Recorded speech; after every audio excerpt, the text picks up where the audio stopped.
काय भावना आहेत? आदरणीय बाळासाहेब मधुकररावजी चौधरी साहेब हे एक आदर्श व्यक्तिमत्व होतं. गांधीवादी होते, स्वातंत्र्याच्या चळवळीमधला स्वातंत्र्ययोद्धा होते. मंत्रिमंडळामध्ये काम करत असताना मोठ्या कालखंडाकरता केलेलं काम हे उल्लेखनीय राहिलेलं आहे. एक ठसा उमटून गेलेला असं राहिलेलं आहे. त्यांचे विचार आणि आचरण यात कधी फरक नव्हता. त्यांनी सामाजिक क्षेत्रामध्ये सुद्धा खूप चांगलं काम हे त्यांचं राहिलं आणि शिक्षण क्षेत्रातलं काम तर इतिहास जो लिहिला जाईल त्यामधलं सुवर्ण अक्षरानं लिहिलं जाणारं असं कालखंड त्यांच्या कामाचा आहे. बाळासाहेब, आपण जर बघितलं तर काही दिवसांपूर्वी जे आहे या ठिकाणी राष्ट्रवादी शरद पवारांची जी होती ती काँग्रेसमध्ये विलीन होणार असल्याची चर्चा होती. एका बड्या नेत्याची भेट देखील झाली होती.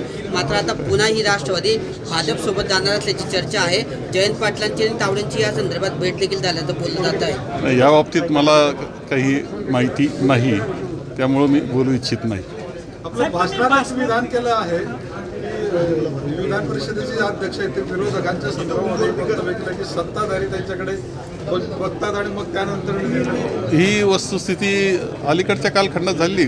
बाळासाहेब मधुकरराव चौधरी साहेबांचं अध्यक्षपद मी खूप जवळून पाहिलेलं आहे. 5 वर्ष त्यांचं पूर्णपणे पाहिलेलं आहे.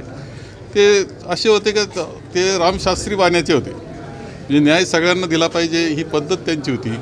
अलीकडच्या कालखंडात आपण पाहतोय ना, म्हणजे लोकसभेत किंवा विधानसभेमध्ये सुद्धा आपल्याला असं दिसतं की अध्यक्ष हा सत्ताधाऱ्याच्या म्हणण्याप्रमाणे चालतो असं साधारणतः चित्र सगळीकडे दिसतं आहे. पण मी आरोप करतो असं नाही आहे. हे आरोप सभागृहांमध्ये सुद्धा झालेले आहेत. असं काही उदाहरण डोळ्यासमोर सांगता येईल तुम्हाला? अनेक उदाहरणं आहेत त्याचे. एक दिवसाचं कशाला तुम्ही सभागृहाचं आता लगेच पहा ना, सभागृहाचं कामकाज चालू आहे.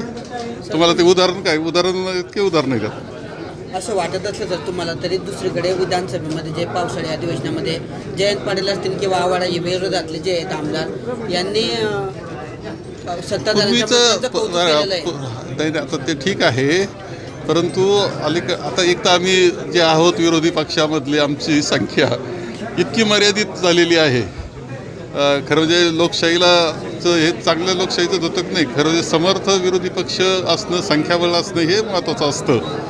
ते आम्ही तिथे कमी आहोत संख्येनं, परंतु ते लढतायत. परंतु शेवटी हा आरोप हा काय मी एका कालखंडाकरता किंवा आत्ताचा नाही आहे, तो अलीकडच्या कालखंडामध्ये असा शब्द आहे माझा. त्यामुळे तुम्ही सगळीकडे पहा, तुम्हाला त्याचं उदाहरणं खूप दिसतील. बावनकुळ्यांच्या कामाचं जयंत पाटलांनी जितेंद्र आव्हाडांनी कौतुक केलेलं आहे आज पावसाळी अधिवेशनामध्ये.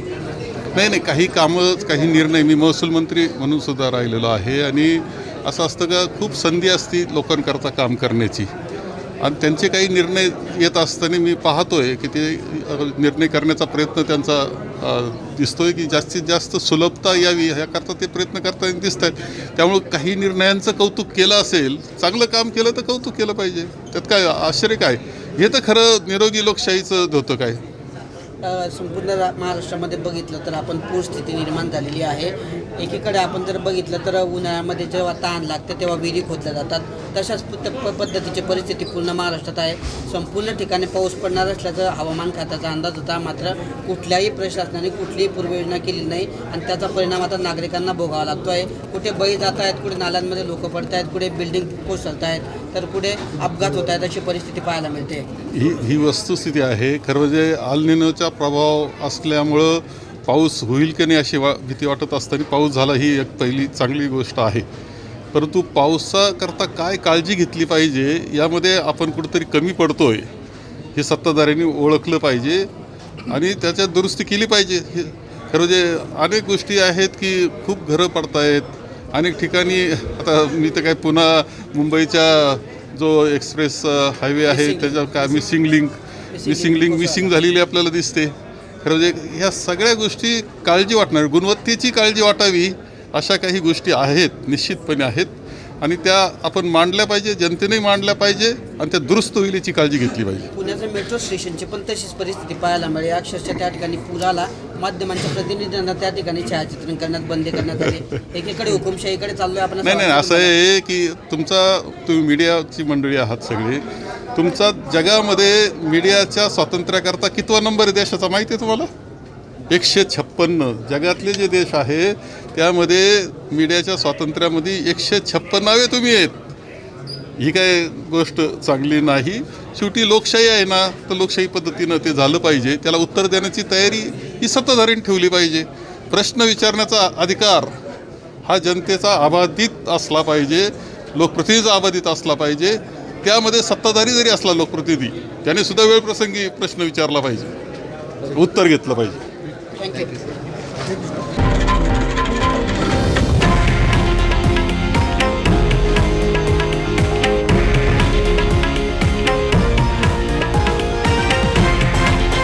हे आहे देशातील नंबर 1 न्यूज नेटवर्क आणि आपण पाहत आहात TV9 मराठी, एकमेव.